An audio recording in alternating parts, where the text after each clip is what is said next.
सैनिक ने समुद्र में एक अजीब घटना देखी। उसने देखा कि थोड़ी दूरी पर समुद्र की सतह पर अचानक एक रहस्यमय जहाज प्रकट हो गया और वह वहीं स्थिर खड़ा था। उसने तुरंत अपने नेता को बुलाया ताकि वह आकर देख सके, लेकिन चूंकि यह जहाज बहुत ही रहस्यमय तरीके से प्रकट हुआ था, इसलिए नेता ने संचार सैनिक को बुलाकर संपर्क करने के लिए कहा। लेकिन अजीब बात यह थी कि आधे दिन तक बुलाने के बाद भी इस जहाज ने कोई प्रतिक्रिया नहीं दी, जिसका मतलब था कि दूसरी पार्टी की पहचान की पुष्टि नहीं की जा सकती थी। ये स्थिति देखकर निक हंस पड़ा।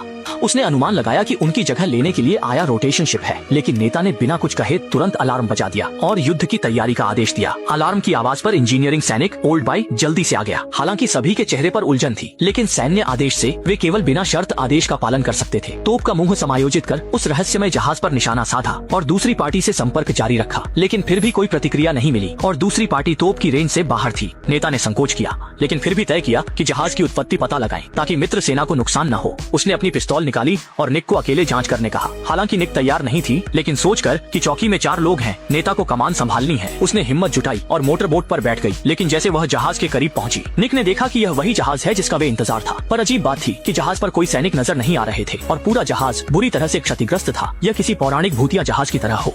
निक ने चारों ओर ध्यान से देखा, लेकिन फिर भी कुछ नहीं मिला।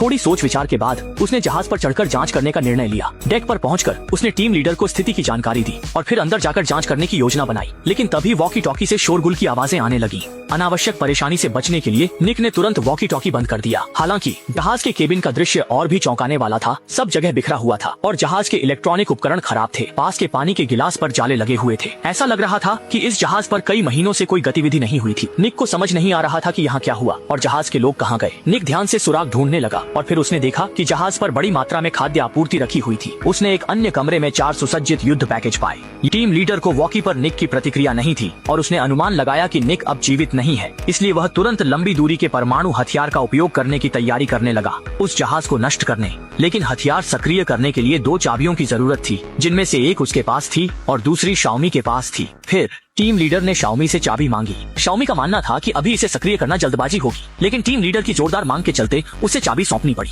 इसके बाद टीम लीडर ने दोनों चाबियों को कंट्रोल पैनल में डाला और पासवर्ड डालने के बाद परमाणु उपकरण धीरे धीरे सक्रिय हो गया।